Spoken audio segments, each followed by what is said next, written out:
네, 오늘 코로나19 신규 확진자는 362명입니다. 확진자 수가 나흘 만에 300명대로 줄었지만 검사 건수가 줄어든 영향이 있는 것으로 보입니다.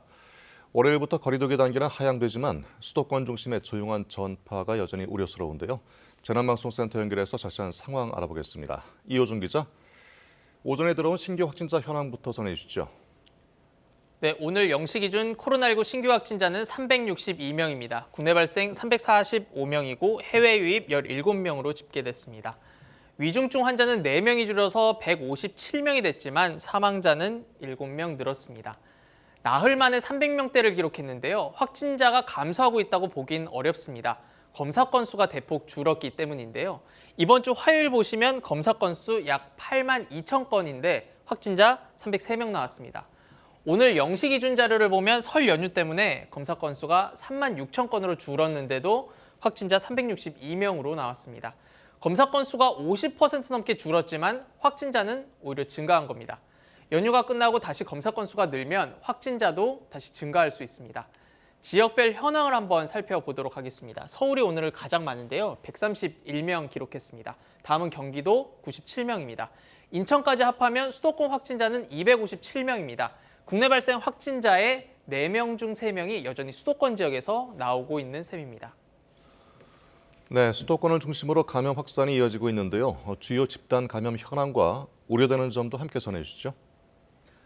네, 어제 기준 집단 감염 현황을 한번 살펴보도록 하겠습니다. 먼저 경기도 부천시 영생교와 보습 학원 관련해서 22명이 늘었습니다. 지금까지 확진자 123명인데 오후 발표 때 더 늘어날 것으로 보입니다. 또 용산구의 지인 모임은 8명이 늘어서 55명이 됐습니다. 수도권 외 지역을 살펴보면 광주 북구의 교회와 IM 선교의 미인가 학교 관련해서 231명의 확진자가 나왔습니다. 부산 중구의 재활병원 관련해선 4명이 추가 감염돼서 확진자가 42명까지 늘었습니다. 학원, 지인 모임, 교회, 병원 등 일상 속 감염이 이어지고 있는 겁니다. 최근 2주간 감염 경로를 한번 살펴보면 선행 확진자 접촉 비율이 33%로 가장 많습니다. 확진자 3명 중 1명꼴인데요. 또 어디서 감염됐는지 파악하지 못한 이른바 조사 중 비율도 24%까지 올라갔습니다. 일상생활을 하다가 나도 모르게 감염되는 사례가 그만큼 많다는 의미입니다. 수도권 임시선별검사소에서 확진 판정을 받는 비율도 줄지 않고 있습니다. 최근 일주일 통계를 보면 전체 확진자 중에서 임시선별검사소에서 확진된 비율 15에서 20%를 오르내리고 있습니다. 조용한 전파가 계속 진행 중이다, 이렇게 볼 수 있는 겁니다. 다음 주 월요일부터 거리두기 단계가 내려가고 식당 등 다중이용시설의 영업 제한 조치가 기존의 밤 9시에서 10시로 완화되는데요. 이전보다 지금이 덜 위험하다, 이런 뜻은 결코 아닙니다.